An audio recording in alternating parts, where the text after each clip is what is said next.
Siamo già all'ultimo episodio della seconda stagione,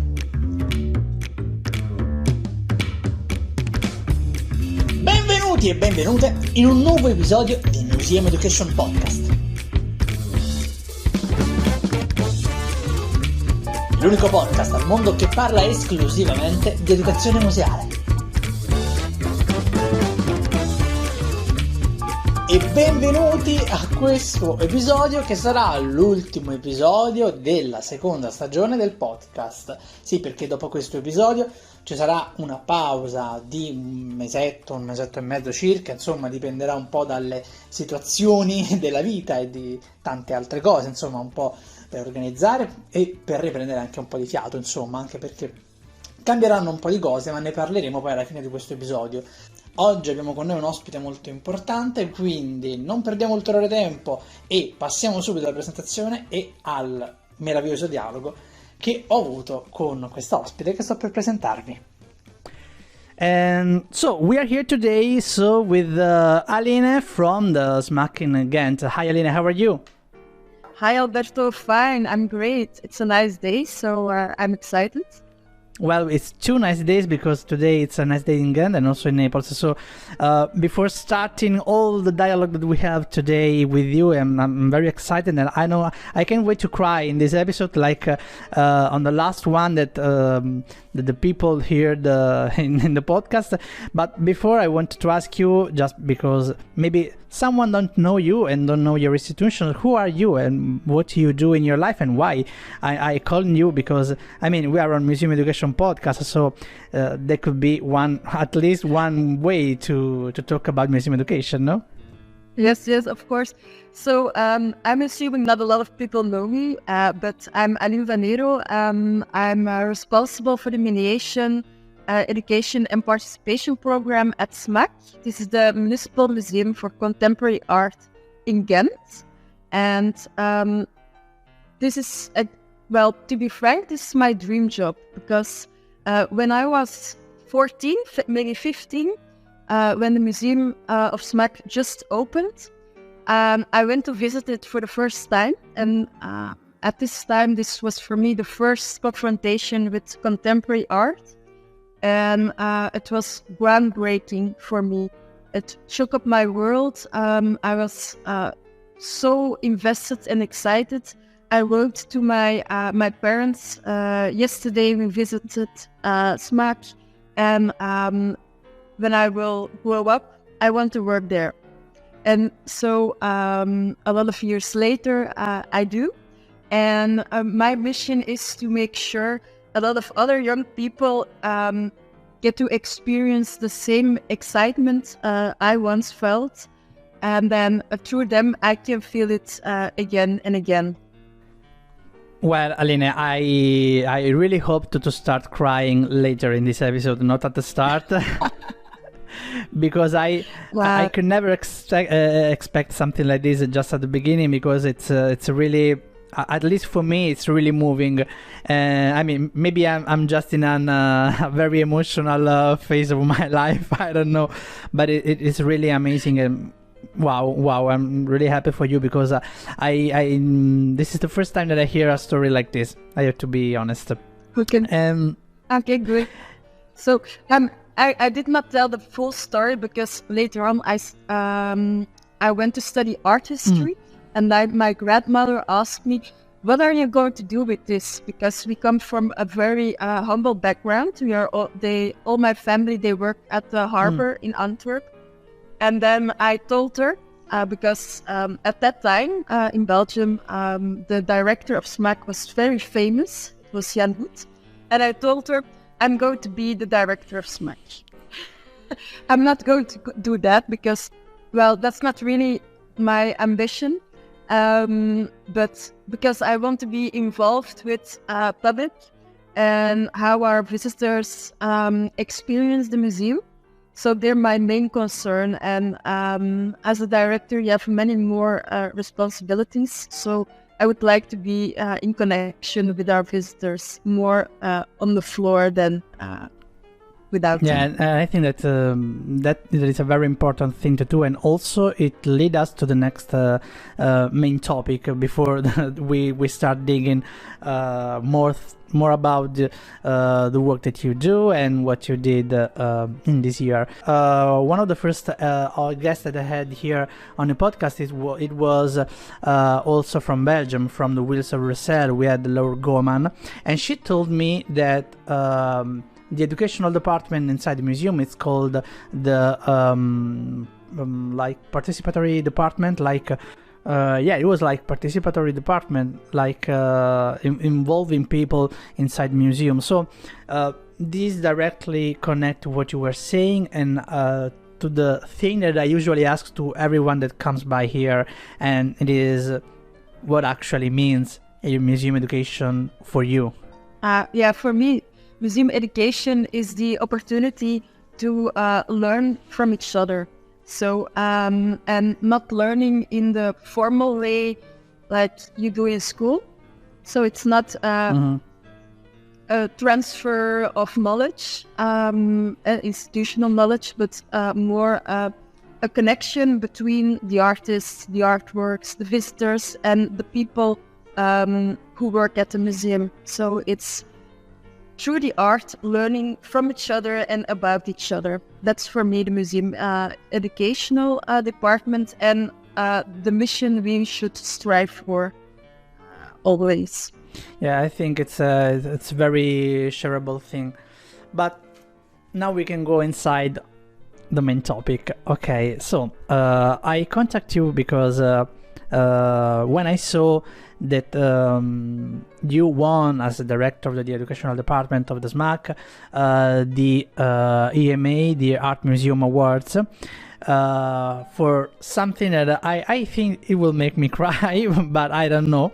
And I really wanted to you to talk to me about this and sharing what it was, the project, but also maybe some critical points, some good and bad aspect. I mean, it is one of the thing that really when I saw it the first time, I said no, I'm how it is possible.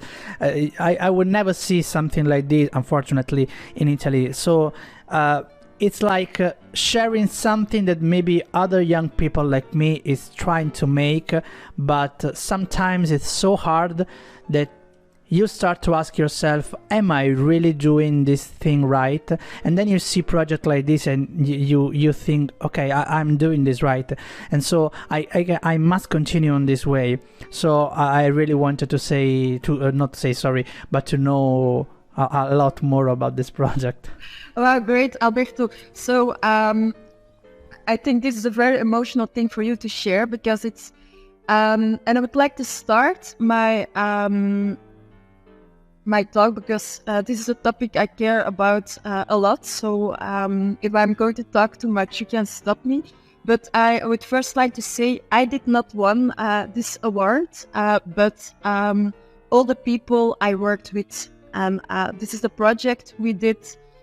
We started back in 2019, and we worked together with 400 young people and children between the ages of 5 and 21 to make an exhibition in the museum. The half of the museum was created by them with works from our collection. And for the people listening, I think it's important to know that S.M.A.K is a museum that does not do things the normal way. We were a museum before we had a building. So we had a collection before we had a museum. We made exhibitions with our collection outside of the museum, in the streets of the city of Ghent, inside of the homes of people of Ghent. So oh my god, so that's amazing. Yeah, I love it. A very we like to do things differently, and we also are a very young museum. Next year we will be 25 years old, well, the museum building. And then back in 2019, when the project started, we were celebrating our 20th anniversary. And at that time, for the second time in the history of S.M.A.K, there was a publication with a catalog with works from our collection. And the idea was to make a catalog for our young visitors at their level, with their interests, because most of the time these catalogs are quite boring, and you have these nice pictures of the artworks, but then very difficult texts about it and why, and very art historian way of writing. So we wanted to have a catalog for young people, because we believe young people are our future. These will be the visitors of our museum 20 years on.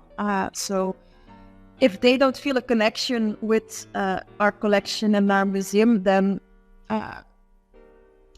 our rooms will be empty. And then it happened very organically. We had the idea, if we make a catalog for young people, then we have to do it with young people, because we can't make something without them. It has to be about them, with them, for them. And then we had a lovely opportunity to work with a school, an elementary school in Ghent, who were searching for a different way to talk with their students about their life. Because when they asked them questions about how's your day going or what did you do, it was all very superstitious. It was not very in-depth answers about their vision on life. So together with the teachers, we formed a methodology to talk with them, about them, through artworks. And all these conversations and their research about the museum, it became the small catalog of the collection of S.M.A.K. 150 artworks from our whole collection, chosen by children, and not, oh, this is something I found beautiful, but this is interesting, this reminds me of something I know, this is strange. So it was a very different collection than you would normally expect children to choose. So it was a very good curated catalog, in my opinion. And then our director had the idea, why don't we make an exhibition with the artworks from this small catalog? And then again we said, okay, great idea, but we have to do it. If this is an exhibition for young people, we have to do it with young people. So we did a public announcement in search for young curators between the ages of 13 and 16. And we had some talks with a lot of people, and we selected 10 curators who worked almost 1 year and a half on this project, very intense, together with the team of S.M.A.K. And then we also did a lot of workshops inside schools. So we had a very broad prospect of a representation of the city. So it was not only these 10 young curators who were all from a different background already, but they were being paid by the museum to do this work. This was their, I don't know how you say it in English, but their job outside of school. So yeah, they were very invested to do this. But we wanted to include more voices, so we did these workshops inside of the schools. And we selected everything they talked about. I had an intern, very, very good one, transcribed everything. She kept notes, and we had a very large document with all the artworks, with how they looked about it, how they thought about it. And then the next school year, we invited every one of them, every 400 young people inside of the museum. And we divided them in age groups. So we had a room for the 18 to 16 years old, a room for the 16 to 15, and so on, till the smallest group, or the smallest age group, was 5 years, the toddlers, and they got a very large room, but yes. And then we worked with them inside the museum with the artworks to curate their room, their exhibition. And the main topic was looking differently through artworks or at artworks. And our curators came up with this concept, and they also made a labyrinth throughout the exhibition rooms. So you would be forced as a visitor to search your way and to look at the artworks differently, because they were at a different eye height, or they were stairs to climb in, or they were, well, in a different way presented. And we gave everything out hands. So it was not the museum who would say, oh no, you have to do this, or this is the topic. So they chose the inspiration for their rooms themselves. Some of them worked about body image. These were the 16 years old. And then also about the news, the refugees, because they saw a lot of connection with the situation of refugees in our artworks and our collection. And the toddlers, they chose to work about stories and colorful stories. So it was all on their level. They wrote their own text to accompany the exhibition. Well, they started writing, and then they said to me, we don't come to a museum to read, we want to look. So we made small videos with them inside their exhibition rooms, and they were welcoming every visitor with their vision of their room. So it was the project was, for me, whole. It was not a one shot or one trip, but it was a real great investment from the museum to give back their space to the young people of the city of Ghent. Well, I really, I mean, I have two main questions, but first of all, a few time goosebumps, but it's okay. It's pretty normal because it is something that I think it's so amazing. I wanted to know more about a few things, and now I will ask you a few things more. Are you still in touch with some of the young people that was involved in this, and maybe they have some role inside museum? I don't know, because when you have such a strong connection within not just young people but also the community of the city, I imagine like people go inside museum and say, "Hi, I'm back again, so I'm still here." I don't know, something like this. Yes, it is.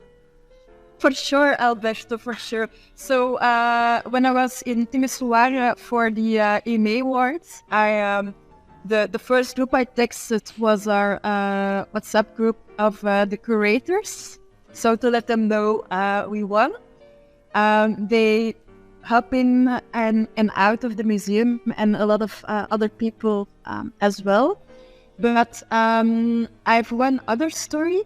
During the exhibition, I made a search for young guides, because we have to do with this idea of young people taking over the museum, so our guides has to be young people as well. And one of them, she was at that time 17, and she made this decision to study art mediation, and right now she's my intern.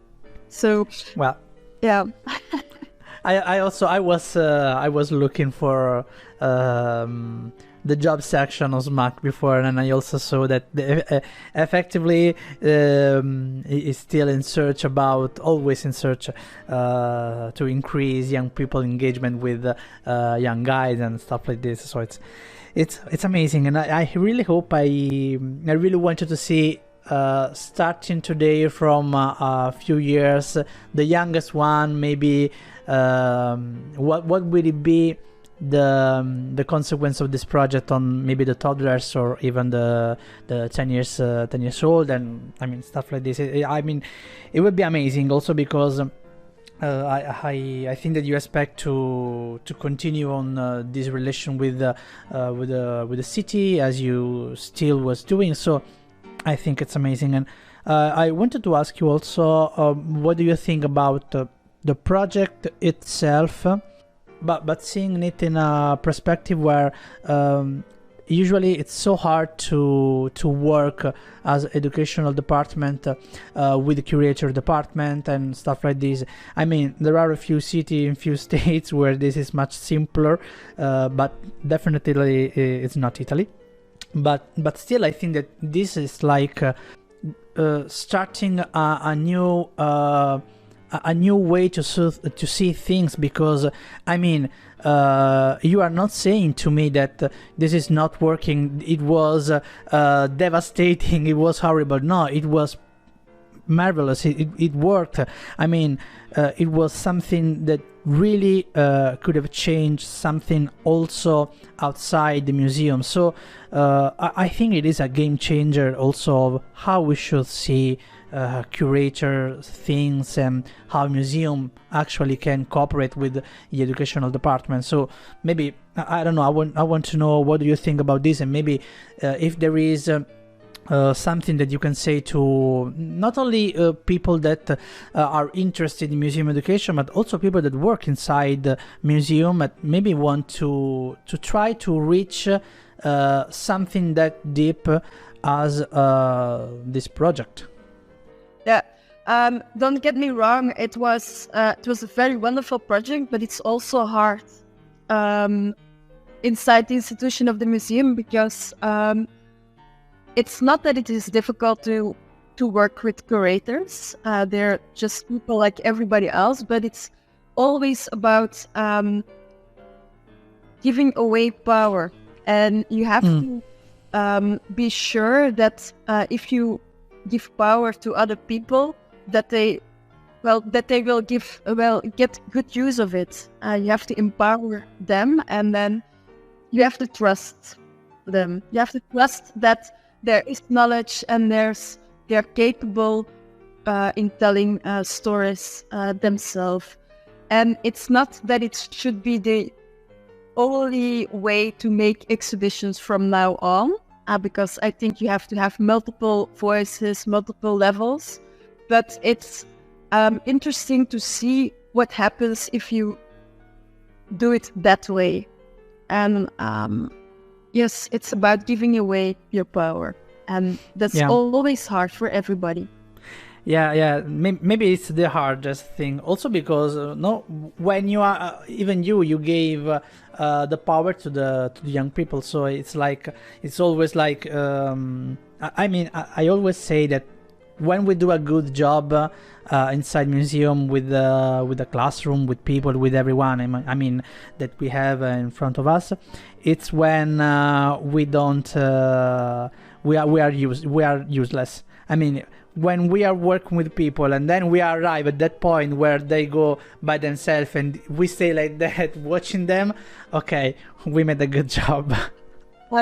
Yeah, Alberto, but we will never be useless. But it's about how I think about education or mediation. It's to empower the visitors to search for their knowledge themselves, to search for meaning themselves. You can help them and guide them. So it's not that you are the giver of knowledge, but you're the giver of empowerment, and that to make sure everybody is capable to find things, to find meaning themselves inside of the artworks. Exactly. I can absolutely I am with you on this, because it's like giving an instrument to other people, because of course we have a plethora of instruments, because I mean it's our job, we study it and stuff like this, but what about giving those instruments to also other people that are not of the this job? So it's like, I mean, we always hear that art is for everyone, but museum not always are for everyone. So that's why we talk about mediation, museum education, and participation and stuff like this. It's like create an inclusive environment where people actually can enjoy the museum as like us. Yes. Like us. And it's important for the museum to learn from the visitors. So it's not only you are giving something, they are giving you more than you are giving. If this makes sense, you have to listen what's happening for a museum of contemporary art, for sure, what's happening outside of the walls of the museum, and make room for that inside of your museum, and not something, it should not be untouched, or an institution that's not approachable, or with only one side of history or information. Yeah, you know, the one thing that really touched me about this project is actually the thing that you can actually give the power of young people to make you see the artwork, the museum, the space, the relation, everything as they see, because we know very well that every one of us see things differently. So it's like creating the environment where you can actually see the thing the way I see that. I mean, it's also the curator work. I mean, the curator, it's they put their vision to the exhibition and stuff like this. So why cannot also, I mean, normal people not of the job do the same? Because we already do it.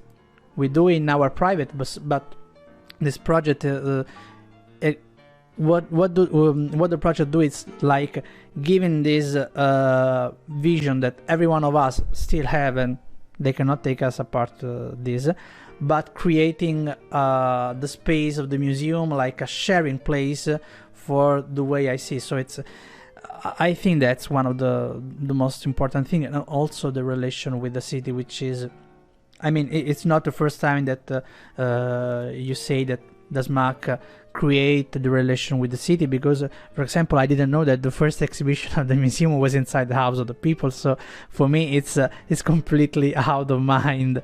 Well, I think art in a museum, it has its place, of course, and but it has its place outside of the museum as well. I think art was there in the society long before there were museums. So it gets a different life if you represent art inside of a museum or outside of it. It's a different connection you're going to get with the artworks. And for me, one of the biggest missions a museum has is to connect with the society and to listen what's happening. And well, art should be for everyone, and to make sure it is that way. So not everybody will have or thinks maybe that they don't have art inside of their homes, but it's a way of viewing at the world, and not something you own, I think. Also, for example, in Belgium there is also the derive, the derive thing that was born in Belgium, that also tend to show the everyday life also as an experience, an art experience. So it's really near at the concept of the art inside the city, but also the city inside the art. And I mean, it's always like a very thin layer that you can cross by. I wanted to ask you just one more thing, okay? Because we talked a bit of how the project actually got inside the city, inside the museum, how it is born. And I also found it very fascinating that it started like in a completely different way from a normal exhibition, because usually you do the exhibition, then you do the catalog. So it was the opposite. The other way around. We did the catalog. We did the catalog, but I mean, why we can't make the exhibition? So I think it was very funny. It is really funny because it's more like a movie. Sometimes you have a book before the end. So this is how we did it. But it is. I think it's because it happened very organically. So we didn't start out. We want to make an exhibition with 400 young people, but we saw it was possible to make in collaboration a catalog, and then it started to grow. It were baby steps for the museum to give away the power and to believe in the knowledge and the capacity of the public, that they are worth listening to and that they are capable to do great things. So that's why it happened this way, and I think it turned out better than if we already started. Well, we're going to make a catalog, an exhibition together with young people. I don't think we would have involved that many young people, and we also wouldn't have the same solid base of the methodology to talk together about each other through the artwork. So it would have been a more educational exhibition, I think. And we got these really great topics of the refugees and the body image, or the Corona lockdown periods. So there were a couple of young kids who wanted to talk about that, and they connected artworks that were created in the mid-50s, but they saw a connection how they felt during the lockdown period. And it's not the same that the artist wanted to represent, because he couldn't assume there would be lockdowns in 2020, 21. But it makes sense. It's not that they interpreted the artwork completely wrong. It has this emotion, it transfers about the confinement and how they felt alone, away from their family, and it's about that. And in that way, the museum can stay relevant, because we are a museum for contemporary art, but our collection is starting to age. A lot of the artworks from our collection are older than young people we worked with. They were made before they were born. But it still has something to say about today. We can feel so it's not something from the past. It says something about universal emotions or the society, and we as people, well, we are still people. 50 years from now, we will still do a lot of the same things, I think. I also think that it really can relate the fact that children, and I will quote a book that I'm reading right now. It is from Franco Lorenzoni, and it is I bambini pensano grande, which means the children think big, because sometimes we don't think that actually children can think a very deep and important thing, but they do. So it is really, really important what you're saying right now, because it's one of the things that we tend to forget, and maybe giving the space for the children to talk can give also the possibility to open such a discussion about a very important topic. Yeah, well, children are people, and people think they really do. They should not brush off children, because before I was I told you at the beginning about my dream to become director at S.M.A.K, but before I had my current job, I was a guide for a very long time. So, and in my experience, children can look better at art than grown-ups, because they let the art get in and they make a connection with themselves, and they're not bothered by, oh, I should know this artist, I should know the history. They don't care, they don't know, they just see something and they think, this speaks to me and this not. So I absolutely agree, and I think that it's much more simpler to work with children in this way. Maybe it can be hardest in another way, but in this way, it's every age has its challenges. Yeah. But for me, the best art connoisseurs are people who don't know anything about it. Absolutely, because it's much better, and then you cannot expect what they will expect. So it's the perfect setup. Aline, I wanted to ask you just one more thing. It's a very, I don't know, personal, professional. How do you want to see thing? We talk a lot of museum education in a various way in this episode. Okay, and I just wanted to ask you maybe if you have something to say to people that want to start this job path, or maybe that people maybe there are people that already are inside this profession, and maybe you can give them a few tips, something that it can be useful in this field. Maybe also, I don't know, book, films, anything that can I'm not going to recommend to gather more knowledge or to do more research, because I think everybody is doing a great job already at that. I think the most important tip for me in this field of profession is to start listen.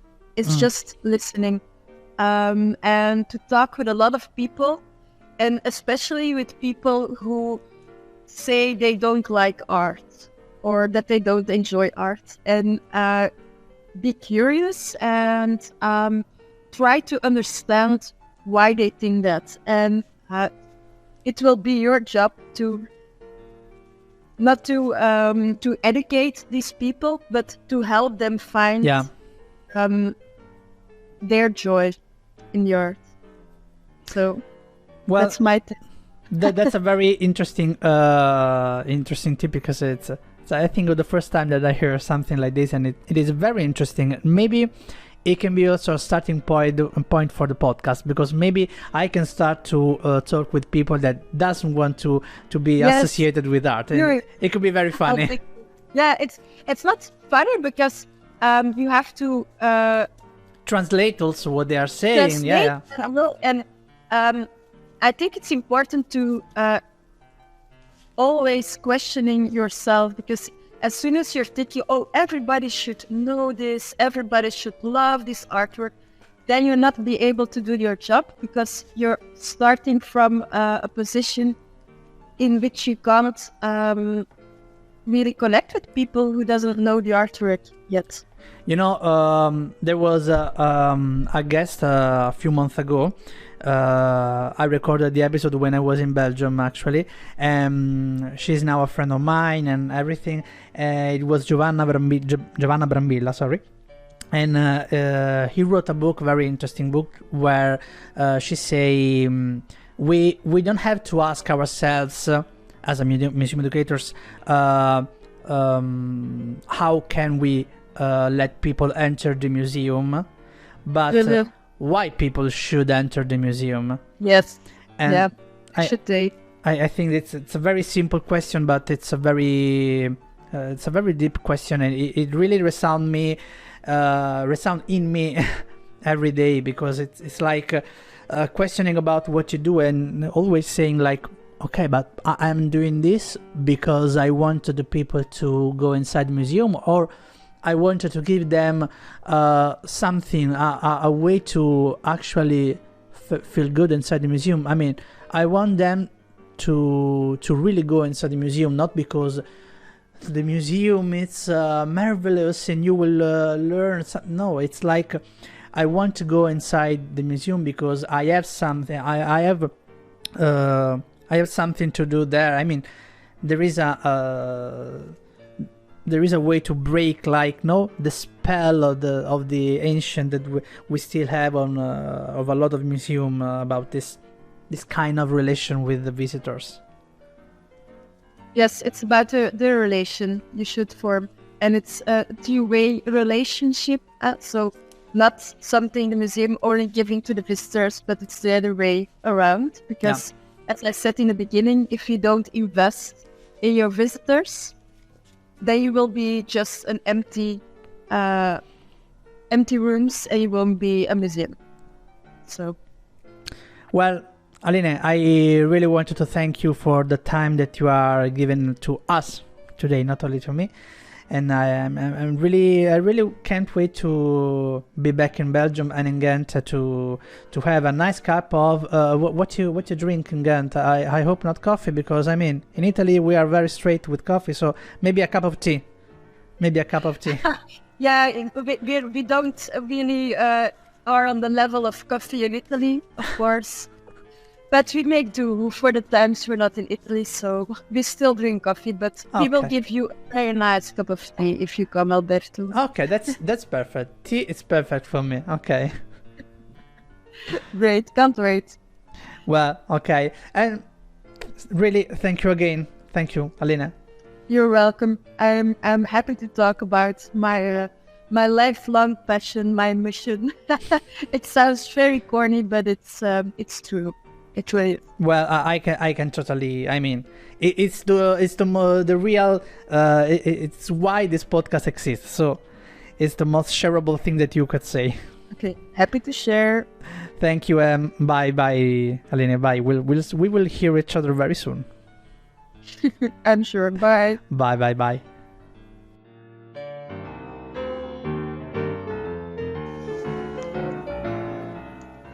Bene, per questo episodio ed anche per questa stagione, per questa seconda stagione, è veramente tutto. Alcune comunicazioni di servizio. Prima di chiudere questo episodio, come ho già detto ad inizio puntata, il podcast riprenderà dopo una pausa con la terza stagione. Ci saranno alcuni cambiamenti, perché cambierà un po' la cadenza con cui il podcast verrà pubblicato, salvo eventuali eccezioni, insomma, che potranno magari capitare o magari no, e la cadenza appunto passerà da una puntata alla settimana, quindi la domenica, a un episodio ogni 2 settimane, quindi 2 episodi al mese, rimanendo sempre sulla domenica alle ore 12. Questo per potermi dare il tempo e anche la calma di poter sviluppare dei contenuti anche al di fuori del podcast e portare avanti anche altre cose, nonché per magari attivare degli episodi insomma molto più corposi, magari anche più lunghi. Questo sarà poi da vedere. Vi ricordo come al solito che il podcast è un progetto autoprodotto e quindi si mantiene grazie al vostro sostegno morale, quindi ascoltate, condividete, seguitemi su Instagram, trovate tutti quanti i link in descrizione anche di tutto quello di cui abbiamo discusso con Aline in questo episodio. Vi invito anche a iscrivervi al gruppo Telegram, che non sempre è attivo, ma quando è attivo è qualcosa di molto interessante, perché è un gruppo dove diverse persone, esperti e non studenti e non di questo settore, si sono insomma raggruppati, e quindi può essere anche un'ottima risorsa. Bene, io spero che questo ultimo episodio di seconda stagione sia stato di vostro gradimento, lo è stato sicuramente per me. Vi posso assicurare che nella terza stagione ci saranno molti altri ospiti interessanti e molte altre cose nuovissime da scoprire e da insomma affrontare in questo 2024.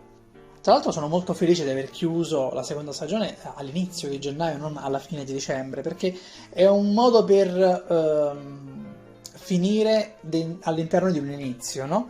Quindi è una cosa che mi fa molto piacere.